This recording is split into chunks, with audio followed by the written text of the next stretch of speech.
Hello, this is Gina Lazenby. Welcome to my video blog, and today I'm on Cortes Island in Hollyhock, which is Canada's lifelong learning centre.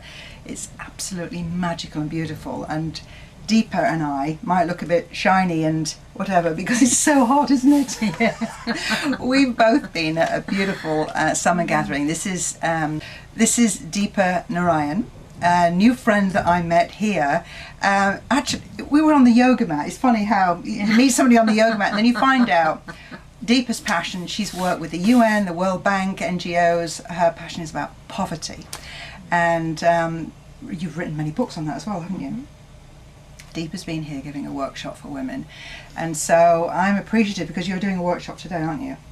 So thank you for taking time. We've had a fabulous week. We've been with a group of maybe 100 people at a summer gathering, social change leadership, and we've had some great conversations. And we did feel during the week, the conversation came up. I hosted a women's circle, you're doing a women's retreat program now.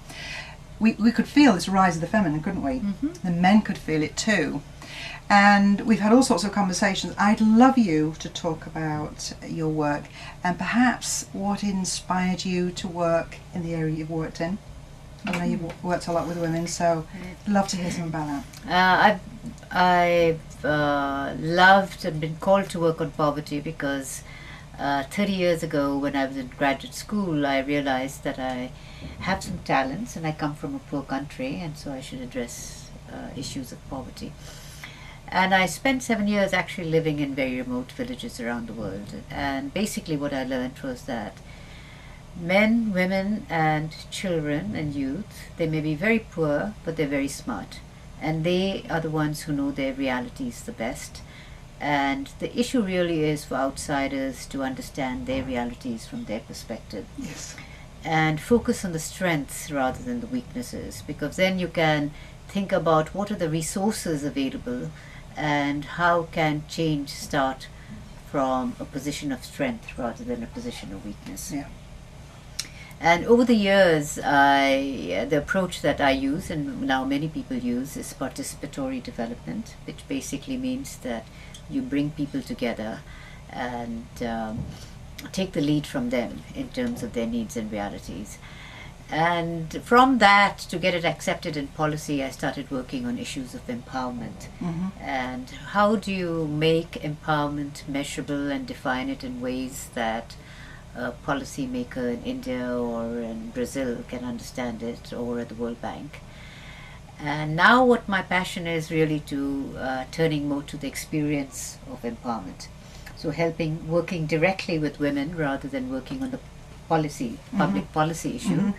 And working with small groups of women and large groups of women to basically help them see their strengths and where they're stuck, how they have internalized many beliefs about themselves that are not true, including things like I'm not good enough. And working on the inner journey rather than the practical resources. I worked on the outside, and now I'm working on the inside, and then I'm going to combining both. Wonderful. Great. So Deepa, I know that you've been working with some quite large-scale programs in India. Why don't you tell us something about that and how that's been working, what you've seen, what's been going on? I got involved in these programs that were actually run by government officials, and the World Bank and other agencies financed them. And I went back last year to spend about 3 weeks in different states in India. And it really is a miracle, because these programs, through women's self-help groups, are working with the poorest women, and many of these women have no education, many of them are illiterate, and they really are the bottom of the barrel of Indian society. And the program works through the wisdom of collective action, changing habits, bringing women together, and then once they gain confidence as well as get into the habit of saving their own money and lending it within their own groups, and then they connect them to banks and give them link them to a line of credit which has to be returned. And what's amazing is that the credit is a means to an end. It's a means to their own sense of efficacy, that they can make a difference in the world. So they now not confronting but challenging organizations and institutions that cheat them or don't give them their due. And so you see this in a relatively short time, a reversal in power between these very poor women, the village leaders, as well as managers at banks, the same managers who would ignore them and not let the women enter the bank. Now when they hear the women are coming, are outside to receive them. Wow, that's an amazing shift. It's an amazing shift. It really is amazing. And it's because the bank managers now understand that these women, when they are aggregated in large numbers, are their best customers.